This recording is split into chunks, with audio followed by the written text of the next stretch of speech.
Welcome to Amazing Grays. This show is dedicated to the idea that active, informed older adults are an essential part of today's society. We provide information regarding senior issues and concerns and salute individuals or groups who demonstrate that productivity doesn't end at retirement.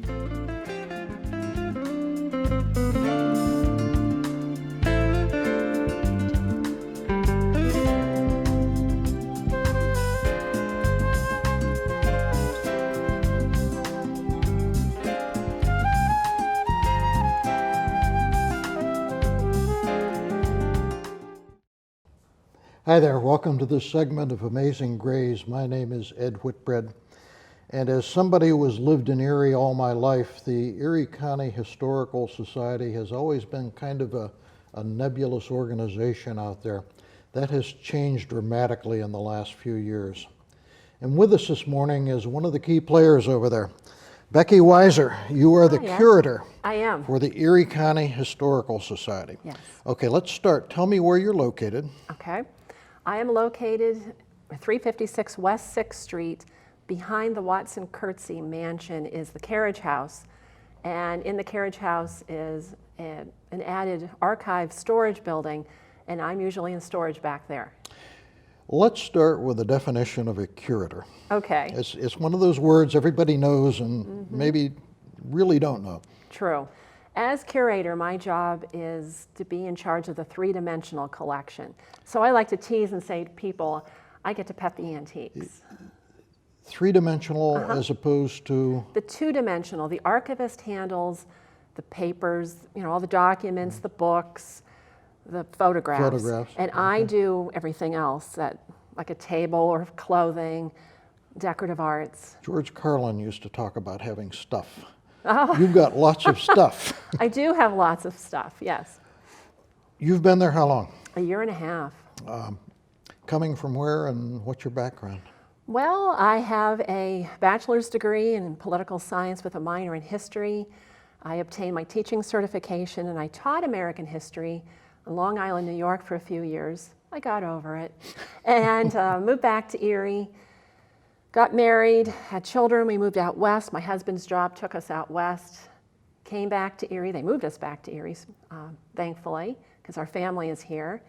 And I was a stay-at-home mom for most of my career. I have two sons that are both students at Barron. And then I worked part-time as something to do while the boys were getting older. Great job, Palace Business Centers and the Renaissance Center. And then I decided I needed more of a challenge and needed to go back to what I love. And that is Erie history and objects or antiques. When you walked in the door the first time, what did you find? When I was taking... Without being critical of folks in the past. No, of course not. I would never do that. We had an off-site storage where everything was put in 2014. When you say off-site, how far off? State Street. State Street, okay. So we were off-site, third floor of what used to be the Erie History Center on State. 10,000 square feet. I stood in the middle of the room and I cried. It was very overwhelming to see 10,000 square feet of boxes piled up taller than me, and then furniture just piled up. And we didn't know what we had a year and a half ago, no clue. And you had no idea of the value of what might be in those boxes. Exactly. What does one do in those circumstances? Where do you start? Well, it was a lot of planning to begin with. So I came up with a plan and I had to have the board approval, of course, for the plan. And that was, first of all, what we were going to keep, we're going to keep well, and what we're not going to keep, we're going to set aside. So the board had to approve a new policy. The policy at the time was anything that we weren't going to keep, we needed to contact the original donor and offer it back to them. Well, the Historical Society has been collecting since 1898, which made that a little problematic. Even their heirs, how do you contact an heir? So we had to take that out of our policy because legally all the documentation said that we didn't have to do that. Once you give something to the society, it is ours, and we can do whatever we want with it. So we took that. Then also I came up with a flow chart and a plan on how to care for what we're going to keep. And I'm using modern warehouse technology in being able to find things, and we have a database that we put everything into with pictures attached. So a lot of planning had to go into this, and then I had to develop a staff, which I'm working on even now. So it's been a big process. I was trying to picture you by yourself in this room going through these boxes saying Yeah. yes, no, maybe. Cannot do that by myself. How many people are involved in this? Well, we've grown. And I'm assuming there's some volunteer help. Most of them are volunteers, and we have some college interns at various stages. I just finished up with an intern for the spring semester, and I have 2 interns starting in a week from there and to be summer interns. But I have probably close to 25 people that I'm working with on this project. So I'm in charge, and when it comes to final decisions, I make the decision on keeping or not keeping. And I have a part-time paid assistant who's... These 25 people, are they historians by nature, or are they just simply people who want to hang out and do some work for you? They're interested community members, people that want to get involved with the Historical Society, get involved with Erie County history, and I provide the training, and that's where we go. So you open a box. Yes. Or you pick up a piece of furniture. What are the criteria you use to say, I'm going to keep this, I'm going to set this aside, Okay. we'll think about this one? All right. It's like Christmas morning when you open a box, because you don't know what you're getting. And the criteria we use is everything in a museum should have a number, an individual number that helps to find that object. So we can go back using that number to the original donor and find out if there's a story attached to that object. And that's what we like, ideally. The next thing we look at is it exhibitable? Is it broken, that will never get fixed? Low value, doesn't say anything. Those are the things that we set aside. So we really would like to keep objects that define us as a community, the Erie County Historical Society, and some great stories with people attached to them, ideally. We don't always have the stories, but we have some great objects that we can definitely exhibit to help define us as a community. Do you ever open something and find something that you fall in love with, but you really can't say it came from Erie County or has any relationship? And in that case, what do you do? Yeah, those things that we fall in love with no definitions, oftentimes I keep because I'm thinking it still defines a time period that perhaps we would like to explain in the future. And I have come across some objects that are just broken, but I know there's a story, and with some digging and some help with my friends in the archive department, sometimes we can find out that story. And we've been lucky enough to get the money raised, because we have a fundraiser on staff, to repair. I have a wax doll right now in Kalamazoo, Michigan, being fixed. She was not stored properly and broken, but there was a great story. She was owned by Annie Scott Strong, who lived in the old Gannon's Old Main now. And this doll is fabulous. We want to keep her. So sometimes things happen. How far along are you in working through your stuff?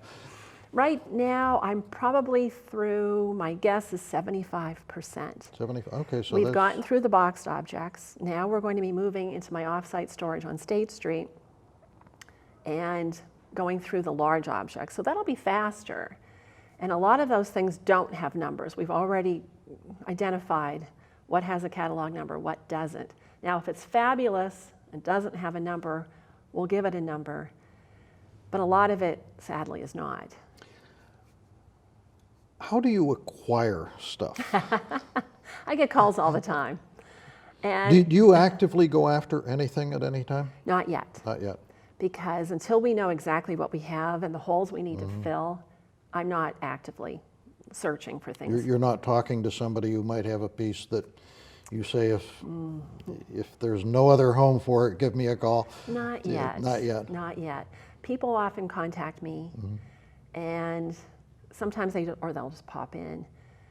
And I always ask them for a picture or some kind of story or some connection to Erie. And I'm grateful that people consider us. I really am. but at the same time, I can't take everything. That's why we have so much right now, is in the past, we did take everything. If you showed up, you got rid of it. Yeah, something like that. What does the future look like? Now, you're involved in a construction project out there that Yes. is going to impact what you do. Yes. The construction project is bringing in professional exhibit designers, so I'll be working closely with them on what we would like to see exhibited to define us as a community. So I also work in exhibits as well as going through this big process of what we have. How much of what we have, or you have, is actually on exhibit at any point in time, and do you rotate it? We have very, very few things, a tiny percentage, probably less than 1% currently. And we do rotate some things. We had the Red Cross exhibit that just ended yesterday. So that was something that was done. In the summer, we're going to have more Griswold out. Griswold is an Erie manufactured product. We love the Griswold. I love the Griswold collection. We have a lot of pieces in our collection. So I try to rotate, but our space has been very limited. So now with the new exhibit building, we're hoping for additional space to have more changing exhibits. Plus, we'll know what we have. So it'll be so much easier to set these things up. Before it comes in or after it comes in? Well, Or? I had a gentleman do that, and we brought it in because it was winter. So he did empty his car trunk out, and I looked at everything, and it was not made in Erie. They were toys, and it was a nice collection. But I have a lot of toys in my collection. They were not played with here. They were not manufactured here. There was no story for here, and I just don't need to collect things because they're old. Now, you are the three-dimensional curator, and we've talked primarily about materials that people would come in and look at and enjoy and see. What's the other end of the two-dimensional, the role of research and scholarship? Is that a heavy emphasis?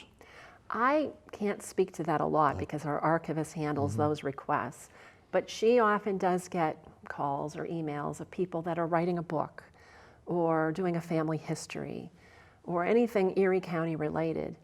And so she addresses that. She'll set up an appointment time, be able to pull materials out for them. So that happens Do they a do lot. project work? I'm thinking now along the line of what the Jefferson Society does occasionally, of almost commissioning works, scholastic works. In the past, we have done that. As of lately, no. We sort of have our hands full with the new exhibit building and then my project of going through things. Because the board was really clear with me when they hired me, is we financially can't maintain these things. I mean, the broken furniture collection goes on and on. We just can't keep it all. Understandably, it costs money. What do you do with something that might have value that you can't use? If you don't know who owns it, or Yes. it's been sitting there a long time? Yeah, there's a two-step process that the board agreed to. So after I pull aside things that we probably are not going to keep, the first step is we're having it inventoried, and we're offering those objects to other historical societies in the area. But most of them are bursting at the seams as well. So the following step is then to have a well-publicized auction, and this will happen sometime next year. Cannot say when, cannot say how, but I want everyone in the community to come and bid on these things that we're not keeping, and the money raised will go for the things that we are keeping so that we can maintain them for posterity. Which brings us back to the bane of every nonprofit, finances. What is your principal source of revenue? That's a very good question, Ed, that I'm not You're not privy you're not to. really sure. I'm Okay. not sure. We get grants. You know, we have a fundraiser. We have fundraising events. We have membership. We have all kinds of things that go on to raise money. But right now, we're not raising money for collection care per se, but to keep the doors open, we are. Memberships. What would a membership entail? A simple individual membership is $40. I think a family membership is $60, and that allows people to come in free of charge at any time. Then you get invited to special events like the summer picnic and the winter party. They have a Christmas party, and be aware of all the things going on. We have a newsletter. So membership is inexpensive, and it really keeps you in the know what's going on here. And if somebody would like to volunteer, what's the process? Are there any clearances you need to have? Or? Yes, we do have, even though we're sort of in the storage kind of people, we're not out in the public eye very much. Everyone has to go through their Act, I think 34 clearances, working with children just in case. And people can contact me. We have a website.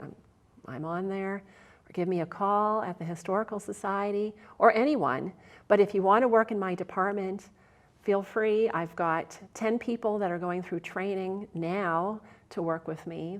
This is happening Thursday. So we're always accepting volunteers. Okay. It sounds like you have your hands full. I do. Thank you very much, and Thank come you, back Ed. anytime. Will do. Thank you. And we're off.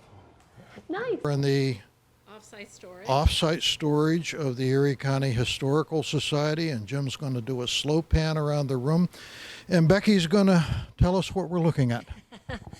This is my off-site storage. These are the objects that are just too large to move more than one time. Plus, I don't have places to put them on West 6th Street at the Watson-Curtsey Mansion area. So we have them here, and what I've devised is, what I've learned about myself doing this job is I'm not so much a curator, which I am, but I'm a project manager.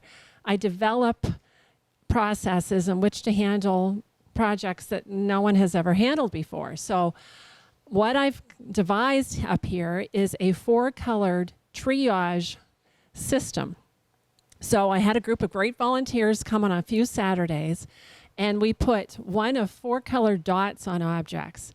Blue, which I think Jim just passed, are objects that have catalog numbers. So in other words, we might have a story about that, and they're in pretty decent shape. Red is what Ed just pulled, and this has catalog number, but it's something that we may not keep in the collection. It's just sort of an ordinary thing. Again, we're going to look this up, of course, before we determine stay or go. Then I've got a very large orange section, which means we have no story about these things at all. We don't know who gave them. We don't know why they're here, but they're sort of interesting. So we'll look at each one of those carefully, and we may keep many of those. And then we have a very large green section, which means we have no information, and it's not even in good shape. So we may not be keeping that unless it's unique. But we don't know anything about the object or why it's here. So 2 weeks ago, Prep had their community service day. So I had 16 very strong Prep boys and 2 teachers come, and they put all of the colors together. So now I've got a blue section, a red section, a green section, an orange section. And now we're able to visually see how much we have actual information about as to why these things are here, and how much of it we have nothing about, which is most of this. So now that they're done, I'm in the process of getting my computer system that we have over on 6th Street set up here so that we're able to go through the process of looking everything up, finding out if we have a real number, finding out what the object is, who donated it, what's the story associated with it, we hope, and then whether we're going to keep it or not. And then we will be starting to move all of these things probably to the back of this large room where there's some space. And because there's a lot of things here, as you can tell. Long term, would you like the space to be empty? Is that the idea? It has to be. This is leased space from the art museum. And I have to be out of here by the end of next year. So the process, yes. So the goal is this summer, getting my crew over here and myself and working on this. But they're large things, so it should go a lot faster than the small boxed things. And we will have our deaccessioning happen by next year. We have to, because this has to be empty space. It's not ours. Okay. This is archival storage. So we have many, many of these units. And inside all of them, if I can get this to go, are rows and rows of boxes and books and photographs, and this is all part of the archives here at the Erie County Historical Society. And this goes on quite a ways. How much of this do they really be able to track at this point? I mean, are these boxes all collated and you can find a specific, okay, that's... No, the archives team is working on that. They moved these boxes over, good grief, they started maybe 2-3 years ago, and they just finished a year ago.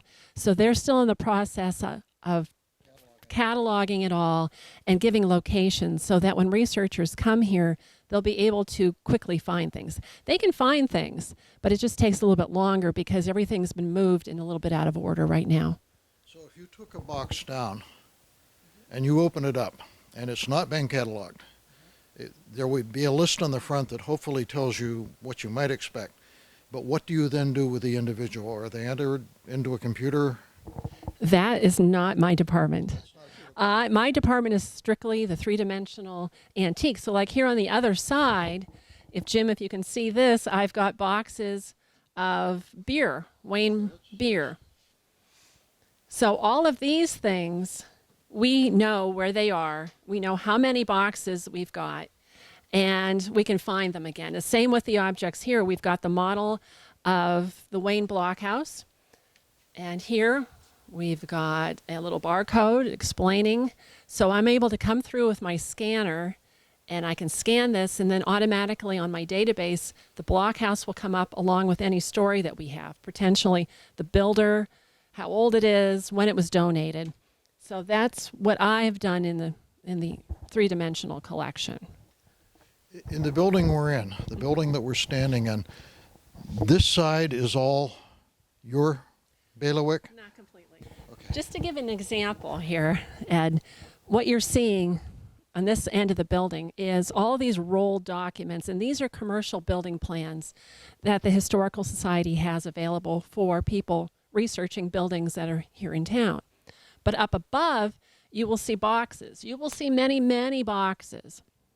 That is just our garment collection here at the Historical Society. So we have ladies' clothing, men's, and children's, and accessories.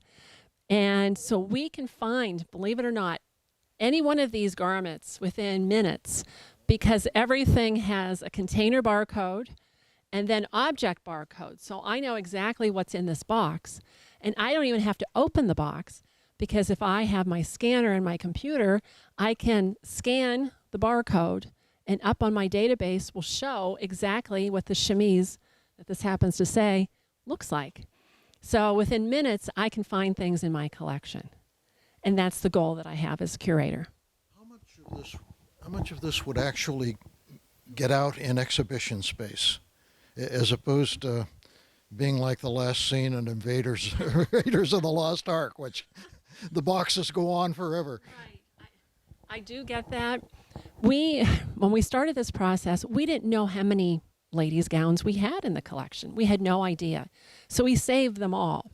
But then as you're going through and you're finding, 10, 20, 30 ladies' gowns from a particular era, then we might set aside the ones that are not in the best condition.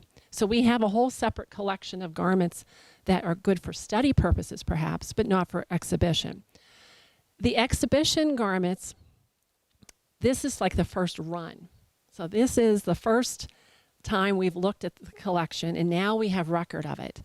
We may go through this again, and that's the plan in the not too distant future, I hope, and pull out the ones that are less desirable. But our goal is to have things on exhibit as much as possible, whether here or with another historical society. We do. We just loaned a bunch of Red Cross objects to the Edinburgh Historical Society. So these things will be seen in their museum as well. So that's the plan, is to be able to share these things. This is Erie County history, so we can share this with any of the county historical societies. What you've just seen covers only a part of what happens at the Erie County Historical Society. We encourage you to visit them at their location, which is 356 West 6th Street in Erie, Pennsylvania. They will be happy to show you around. They will be happy to sell you a membership, and you will be happy that you made the effort. See you again.